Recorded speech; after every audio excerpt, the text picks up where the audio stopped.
BJP ने 5 राज्यों में से 3 राज्य जीते थे और जिसमें से तीनों राज्यों में मुख्यमंत्री की अनाउंसमेंट हो गई है। लगभग सभी के अनुमान फेल कर दिए हैं मोदी जी ने। सबसे हटकर चेहरे आए हैं। बीजेपी जो कहती है वो करके दिखा दिया। चौथी पंक्ति में बैठने वाले व्यक्ति को ही सीएम बनाया गया। इस तरीके की कवायदें चल रही हैं आजकल। पब्लिक है हमारे साथ। 2024 का इलेक्शन पास है। क्या कुछ सोचती है, विचार जानेंगे उनके। सर, चौथी पंक्ति में बैठने वाला व्यक्ति आज सीएम बन गया।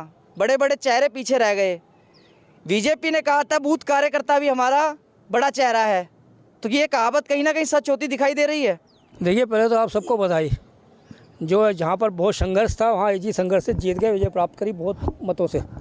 अब जो आप बता रहे हैं, मोदी जी हमेशा आगे की सोच के चलते हैं, चाहे वो युवाओं के लिए हो, चाहे किसान के लिए हो, चाहे किसी भी स्किल इंडस्ट्री के लिए हो, चाहे विदेशों के लिए भी क्यों ना हो, वो बहुत आगे की सोचते हैं। वो पीछे बैक का नहीं देखते हैं सोचते। मैं क्या कहना चाहता हूँ, जो ये 24 की तैयारी हुई है और जो इन्होंने अपने नए चेहरे उठा के दिए हैं, देखिए मोदी जी भी संघ से हैं और ये नेता भी जो बनाए गए हैं, मुख्यमंत्री बनाए गए हैं, डिप्टी सीएम बनाए, ये भी उससे जुड़े हुए हैं, संघ से जुड़े हुए लोग हैं।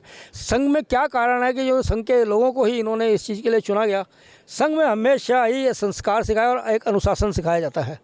वो कभी उसमें ये संघ में ये नहीं सिखाता विद्रोह करो या जात पात का विरोध करो, ये नहीं करते। वो तो सब कहते हैं सबका डीएनए एक है, आप क्यों इस पर भटकते हो।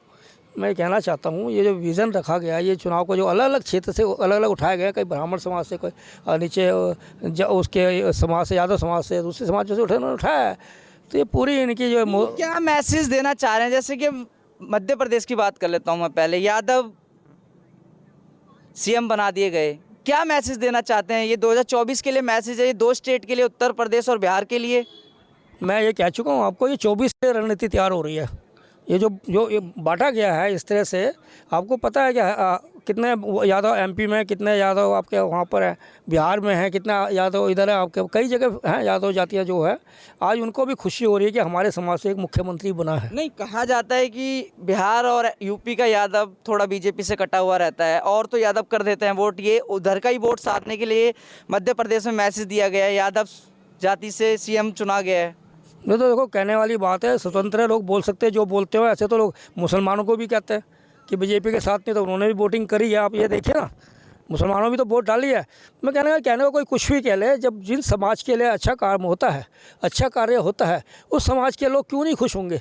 राहुल जी, आज जो ये इन्होंने बिहार के सीएम ने जो करवाया था, ये एक सर्वेक्षण था, वो कोई जातिगत जनगणना नहीं थी। उसी को पकड़ लिया राहुल गांधी जी ने कि शायद, क्योंकि उनका एक टारगेट है ना कांग्रेस का कि 20% मुस्लिम जो हैं उनको इकट्ठे करो और जो हिंदू हैं 80% इनको जातियों में बांट लो और इनको बांट के चुनाव जीतो।